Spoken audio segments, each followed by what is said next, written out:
Dabgram range के one अधिकारियों ने अवैध लकड़ी तस्करी की एक बड़ी कोशिश को नाकाम कर दिया। गुप्त सूचना के आधार पर बैकुंठपुर डिवीजन के डाबग्राम रेंज की टीम ने सिलीगुड़ी के जलपाई मोड़ इलाके में छापेमारी की। अभियान के दौरान एक 4 पहिया वाहन और एक स्कूटी से साल और टिक लकड़ी की तस्करी होते हुए पकड़ी गई। जानकारी के मुताबिक इन लकड़ियों को बिहार ले जाने की योजना थी।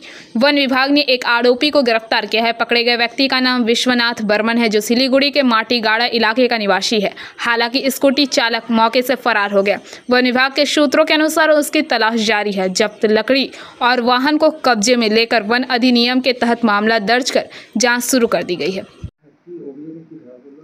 আমাদের একটা খবর ছিল যে একটা গাড়ি এবং একটা স্কুটি দুজন মিলে হয়তো কিছু ইললিগাল সন টিম্বার টিক এবং শাল সন টিম্বার নিয়ে দার্জিলিং মোড়ের সাইড থেকে আমাদের জলপাইগুড়ি মোড় হয়ে ওনারা বিহারের দিকে করছিল আর কি। সেই মুহূর্তে আমরা খবর পেয়ে সকালবেলায় হানা দিই জলপাই মোড়ের কাছে। তো স্কুটির যে ড্রাইভার ছিল স্কুটি ফেলে দিয়ে চলে যায়, কিন্তু গাড়ির যে ড্রাইভার তাকে আমরা হাতে নাতে ধরতে পেরেছি এবং সিজ করে অ্যারেস্ট করে নিয়ে আসা হয়েছে। এখনও পর্যন্ত জানা যায়নি, আমরা ইন্টারভিউ করে জানতে পারবো, কিন্তু বোঝা যাচ্ছে যে দার্জিলিং মোড়ের সাইড থেকে আসছিল গাড়িটা। টিক সন টিম্বার আছে এবং সালের সন টিম্বার রয়েছে। $1,50,000 হবে।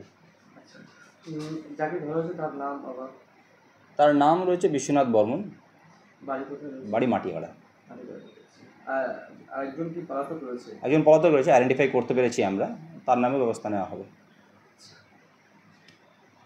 Bureau report PBTV news.